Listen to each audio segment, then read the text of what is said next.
अऊज़ु बिल्लाहि मिनश्शैतानिर्रजीम बिस्मिल्लाहिर्रहमानिर्रहीम. Good morning, dear cadets. Assalamu alaikum. Dear cadets, I'm your physics teacher from Margala Cadet College, Company Bagh, Murray. Welcome to online education, and this is our lecture number 9. Dear cadets, इससे पहले lecture number 8 तक हम discuss कर चुके थे. Lecture number 8 में हम लोगों ने डिस्कस किया था कि मैस मेजरिंग इंस्ट्रूमेंट कौन कौन से होते हैं. आज जो हमारा कंसर्न है वो टाइम मेजरिंग इंस्ट्रूमेंट है, कि वो इंस्ट्रूमेंट जिनकी मदद से हम लोग टाइम को मेजर कर सकते हैं. तो देखते हैं कि वो कौन कौन से हैं. तो डियर, सबसे पहले आप लोगों को ये ऊपर नज़र आ रहा होगा स्टॉप वॉच. स्टॉप वॉच हमारे पास एक ऐसा इंस्ट्रूमेंट है जिसकी मदद से हम लोग बआसानी से टाइम को मेजर कर सकते हैं. ठीक है, तो देखिए अब स्टॉप वॉच हमारे पास कितने टाइप्स के हैं. 2 टाइप्स के होते हैं, मैकेनिकल स्टॉप वॉच और डिजिटल स्टॉप वॉच.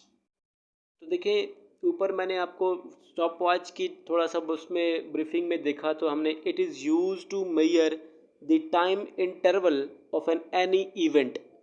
किसी भी इवेंट का टाइम कैलकुलेट करना हो तो हम स्टॉप वॉच की मदद से कैलकुलेट कर सकते हैं. ठीक है, फॉर एग्ज़ाम्पल हम लोगों ने ये देखना है कि 2 बच्चों के दरमियान हम लोगों ने रेस करवा दी है, तो या ओलंपिक गेम्स के अंदर जो रेसेस होती हैं उनके अंदर स्टॉप वॉच की मदद से हम ये देखते हैं कि किसने मिनिमम टाइम के अंदर अंदर अपना टारगेट को अचीव किया है. या फिर डेफिनेटली आप लोग मोबाइल्स पे बहुत सारी गेम खेलते हैं जिसके अंदर टाइम जो है वो रनिंग कर रहा होता है, टाइम चल रहा होता है, साथ साथ आप गेम खेल रहे होते हो. ठीक है, तो आप लोग ये कैलकुलेट करते हो कि कितने मिनिमम टाइम के अंदर हमने कितना मैक्सिमम काम जो है वो अचीव किया है. ठीक है, तो डेफिनेटली आपको समझ आ चुका होगा कि स्टॉप वॉच कैसे 2 इवेंट्स के दरमियान 2 इवेंट्स का जो टाइम इंटरवल है वो फाइंड आउट करते हैं हम उससे. ठीक है, तो हमने देखा कि मैकेनिकल स्टॉप वॉच जो है और डिजिटल स्टॉप वॉच, ये स्टॉप वॉच की 2 जो है वो इसकी टाइप्स हैं. तो मैकेनिकल स्टॉप वॉच को देखते हैं. It can measure minimum time interval of 0.1 second, यानी कि ये 0.1 सेकेंड तक का टाइम इंटरवल को बआसानी से फाइंड आउट किया जा सकता है इस मैकेनिकल स्टॉप वॉच से. इसका मतलब क्या हुआ कि ये जो इसका लीस्ट काउंट है वो 0.1 सेकेंड है. अच्छा, अगर हम डिजिटल स्टॉप वॉच की बात करें तो it can measure minimum time interval of 0.01 second. तो देख लें कि जो डिजिटल स्टॉप वॉच है वो कितनी एक्यूरेट वैल्यू को बआसानी से मेजर कर सकती है. तो इसलिए आजकल हम लोग जो ज़्यादातर चीज़ें मेजर करते हैं वो डिजिटल स्टॉप वॉच के ज़रिए मेजर करते हैं. ठीक है, ये डिजिटल स्टॉप वॉच जो है वो आजकल बेस्ट चल रही है. तो देखते हैं स्टॉप वॉच को, मैकेनिकल स्टॉप वॉच को सबसे पहले देखते हैं कि इसको कैसे इस्तेमाल किया जाता है. ठीक है, तो mechanical stop watch has a knob that used to wind this spring that powers the watch. यानी मैकेनिकल वॉच जो है उसके ऊपर एक नॉब होती है, मैं आपको दिखाऊंगा. उसके ऊपर एक नॉब होती है जिसकी मदद से जब हम उसको प्रेस करते हैं तो वो कंप्लीट पावर देती है स्टॉप वॉच को, जिसकी वजह से स्टॉप वॉच जो है वो चलना शुरू कर देती है. ठीक है, और आगे मैं थोड़ा सा दिखा देता हूँ आपको. ये देखें, ये जो ऊपर नज़र आ रही है ना आपको, ये एक नॉब है. ठीक है, जो सर्कल के अंदर आपको डिफरेंट किस्म के वो डिज़ाइन के साथ नज़र आ रही है. ऊपर एक नॉब है. नॉब को जब हम प्रेस करते हैं तो फिर वो प्रेशर अप्लाई करती है, जिसकी वजह से जो है ना वो स्टॉप वॉच मूव करना शुरू कर देती है. तो कैसे होगा इसके स्टेप्स देखते हैं. फर्स्ट प्रेस में क्या होगा,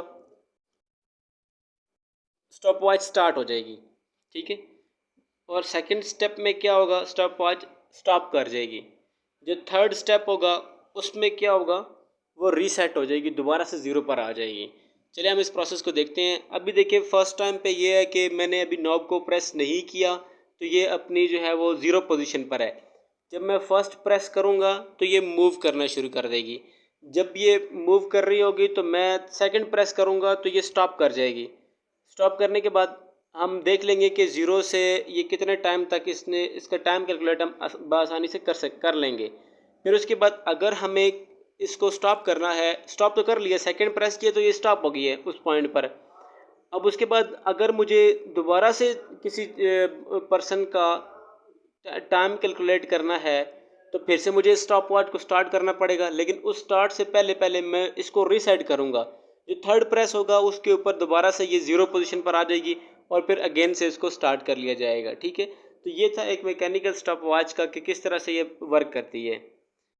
अब हम देखते हैं कि जी डिजिटल या इलेक्ट्रॉनिक स्टॉप वॉच जो है वो कैसे काम करती है। इसके अंदर डिजिटल स्टॉप वॉच के अंदर एक स्टार्ट और स्टॉप बटन होता है और एक रीसेट का बटन होता है। ठीक है जी, तो देखते हैं कैसे ये काम करती है। डिजिटल वॉच जैसे अभी देखें जो मैंने फिंगर के साथ शो किया हुआ है, ये इसका स्टार्ट और स्टॉप बटन है। इसकी मदद से ये एक फर्स्ट टाइम प्रेस करेंगे तो ये स्टार्ट हो जाएगा और उसके बाद जब सेकंड टाइम प्रेस करेंगे तो ये स्टॉप कर जाएगा। ठीक है, उसके बाद हम लोग कैलकुलेट कर लेंगे कि कितना टाइम लगा किसी भी इवेंट को अकर होने में। ठीक है, और अब थर्ड जो बटन, ये जो नेक्स्ट बटन है ये वाला, इसमें ये कौन सा है, रीसेट बटन है। अब देखिए टाइम तो हमने कैलकुलेट कर लिया कि ये 2 मिनट्स और 42 सेकेंड्स लगे किसी भी इवेंट को अकर होने में। ठीक है, तो अब जब ये इवेंट अकर हो चुका है, अब मुझे दोबारा से किसी भी इवेंट का टाइम कैलकुलेट करना है, तो मैं उसके लिए क्या करूँगा, ये जो बटन मैंने जिस पे फिंगर रखी हुई है, इस बटन पे जैसे ही प्रेस करूँगा तो ये दोबारा से स्टॉप वॉच जो है वो रीसेट हो जाएगी। फिर से दोबारा स्टार्ट और स्टॉप बटन की मदद से हम लोग इसको टाइम कैलकुलेट कर सकते हैं। तो अब हम चलते हैं जी जो अपना वॉल्यूम मेजरिंग इंस्ट्रूमेंट की तरफ, जो कि लास्ट पैरामीटर था हमारा। मेजरिंग इंस्ट्रूमेंट को मैंने कहा था फर्स्ट लेक्चर के अंदर, मैंने आपको बताया कि मेजरिंग इंस्ट्रूमेंट वो होते हैं जिनके ज़रिए हम किसी भी पैरामीटर का डिफरेंट, जैसे सपोज था लेंथ मेजरिंग इंस्ट्रूमेंट, तो हम उनसे लेंथ फाइंड आउट कर सकते थे। मैस मेजरिंग इंस्ट्रूमेंट थे तो हम उनसे मैस फाइंड आउट कर सकते थे। अब उसके बाद हमने देखा था टाइम मेजरिंग इंस्ट्रूमेंट की वजह से हम लोग टाइम को मेजर कर सकते थे। अब जो है वो वॉल्यूम मेजरिंग इंस्ट्रूमेंट है, तो इसके ज़रिए हम लोग क्या करेंगे कि वॉल्यूम को मेजर करेंगे। देखते हैं कैसे वॉल्यूम को मेजर करेंगे। अब इसके ज़रिए हम लोगों ने मेजरिंग सिलेंडर ले लिया, एक हमने मेजरिंग सिलेंडर ले लिया, गिलास और ट्रांसपेरेंट प्लास्टिक सिलेंडर, जिसको हम मेजरिंग सिलेंडर कह रहे हैं। गिलास का भी ले सकते हैं आप या फिर प्लास्टिक सिलेंडर भी ले सकते हैं। Scales along in its length, और इसके ऊपर कुछ स्केल डिज़ाइन किया गया हो उसके ऊपर ना, डिफरेंट कैपेसिटीज़ फ्रॉम, और ये डिफरेंट डिफरेंट कैपेसिटीज़ की हो सकती हैं, 100 ml, 250, 2500 ml, 100 ml। ठीक है, या फिर जो है ना वो डिफरेंट डिफरेंट किस्म के हो सकते हैं। ठीक है, अब इसके अंदर हम लोगों ने क्या किया, कुछ लिक्विड डाल दिया जिसका एक ख़ास किस्म का वॉल्यूम था। इनिशियल वॉल्यूम हम लोगों ने बता दिया कि उसका एक ख़ास वॉल्यूम है। ठीक है, उसके बाद हमने क्या किया, कुछ पाउडर्ड सब्सटेंसेस डाल दिया बीच में, या कोई ऐसी कुछ भी ऐसी इर्रेगुलर शेप डाल दी जिसका मुझे वॉल्यूम फाइंड आउट करना है। ठीक है, तो मैं क्या करूँगा, फर्स्ट स्टेप में देखें, अगली एक स्लाइड की तरफ चलते हैं।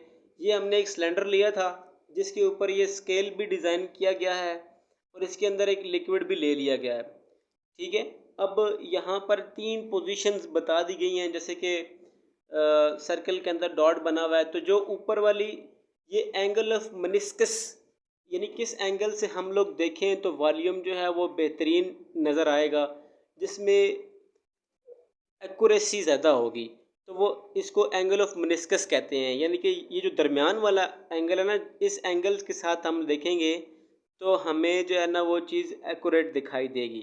तो देखिए हमने कहा कि हमने जो इस सिलेंडर के अंदर एक लिक्विड ले लिया जिसका वॉल्यूम जो था वो 100 ml था।